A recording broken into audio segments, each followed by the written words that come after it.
Congressman Bera joins us. He's a Democrat out of California. And, I want to start there. I know you're in foreign affairs. I want to ask you about Ukraine in a moment. So hold that thought. But there's a political headline on this that the Biden White House is discussing these pardons preemptively for the people in Trump's crosshairs. And then you look at the names they're talking about. They put up the next screen. It's like the likes of Schiff, the senator-elect, Cheney, Liz Cheney, Fauci, and, that type of thing. I thought, boy, I said, this is interesting. What do you make of this? Is this something they should be considering? It's not a good idea on my end. I think pardons should be rare. They should be used in specific circumstances. Folks that have already been convicted, potentially guilty, to commute their sentences. So I wouldn't advise doing it. Now, I understand because of what President-elect Trump said on the campaign trail that he was going to go after his perceived enemies, that there might be some incentive to try to protect some of those folks. But again, I don't think this is a good strategy.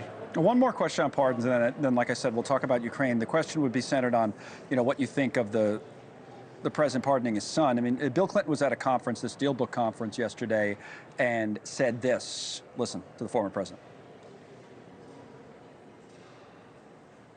The president's in any way involved. So I wish he hadn't said he wasn't going to do it. I think it does weaken his case, and it makes people freer to jump on him.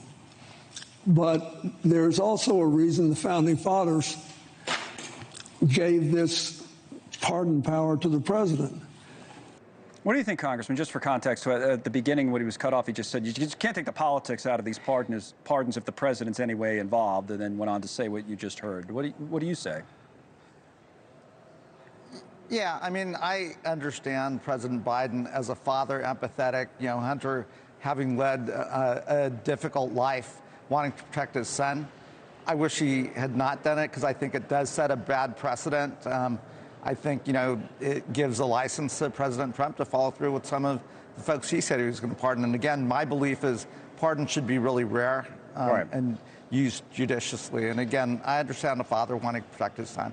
Right. I think a lot of people made that argument, though, but you guys are still in office. It puts you in a difficult spot, potentially, if you want to hold the phrase that's been used is the moral high ground, or whatever way you want to put it. I get the argument on that. Thanks so much for watching. Just go to joinnn.com to find News Nation on your television provider. And don't forget to click the red subscribe button below to get more of News Nation's fact-driven, unbiased coverage.